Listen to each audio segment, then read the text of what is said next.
My name is Deat. I am a social scientist. I work in applied behavioral research, and I'm a member of the NTL Institute of Applied Behavioral Science. Tonight, I want to share with you the problem. When I grew up, Linda Carter was my crush. Wonder Woman was the thing. Her poster was on my wall every night and every morning. The problem was this. Ancient and deep wisdom offered the idea that by thinking about the positive image she should have manifested, she never showed. So why not science? Appreciative inquiry is the methodology for creating change and growth, and one that offers more for us, possibly in achieving our goals, than we have to realize. AI is a metanoic technology. That is, it has the power to shift how people think. And if we change how people think, we change how the neurochemistry works and how their behavior manifests. It works amazingly well.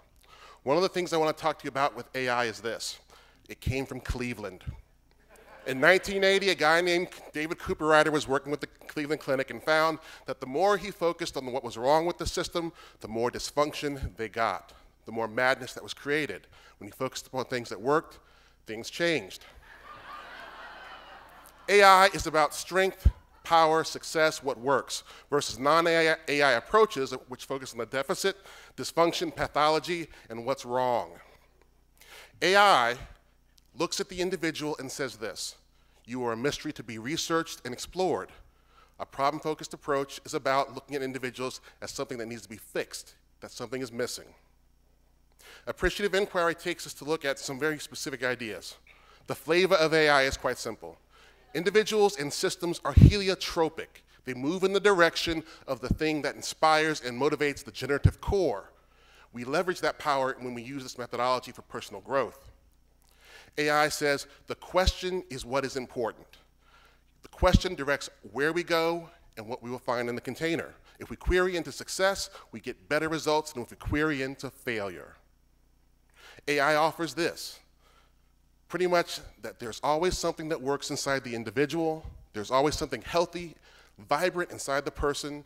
Let us focus upon that. Let us move away from looking for malfunction or disorder. AI also offers the idea that is incredible. Words are important. Social construction theory offers this, that words are the software of human social interaction. So a teacher in Cleveland who labels her students as genius and brilliant finds their behavior changes when they read the labels. Questions predict outcomes. What you want more of, we query into. If we want a better community, if you want a better life, query into what's working for your community and for you.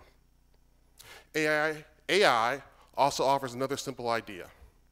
If we capitalize on our strengths, it all of a sudden begins to minimize our weaknesses. We become more successful, more energized, more motivated to make the changes that draw us forward, not fear, strength. The engine for change with AI is the 5D cycle. We start with an affirmative topic and we go to the space of looking at discover. What is the best of what's going on? Dream, what could be? Design, what should be? And destiny, the actions to take us there.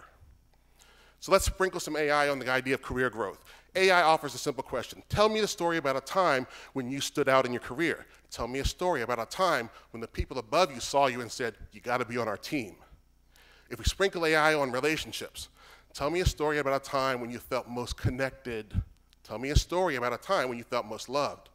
Tell me a story about a time when holding your hand made a difference. Tell me a story about a time when I was your huckleberry. Sexiness around AI. Tell me a story about a time when together we were better than chocolate. Tell me a story about a time when I was the Publishers Clearinghouse van and I brought the big check. Tell me a story about a time when I was better than the shades of gray. Every day in the world, people are doing amazing things based upon strength. They're winning NCAA championships in wrestling with one leg. They're losing their fashion empires and starting over. They're single fathers who become multimillionaires. The way to do it in your life is quite simple. When you look at the container of who you are, focus upon what you have, use it as the seed to begin your own personal inquiry, and then put on your Farmer Brown bibs and feed and water it. And then do it again and again and again.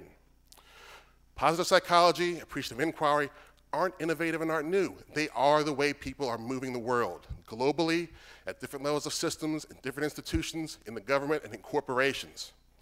I think one of the pieces that strikes me most, though, is this. Joseph Campbell, author and writer, once said, "Follow your bliss." Simple concept. Follow your bliss. Ladies and gentlemen, you have been amazing. Thank you. My name is Deat.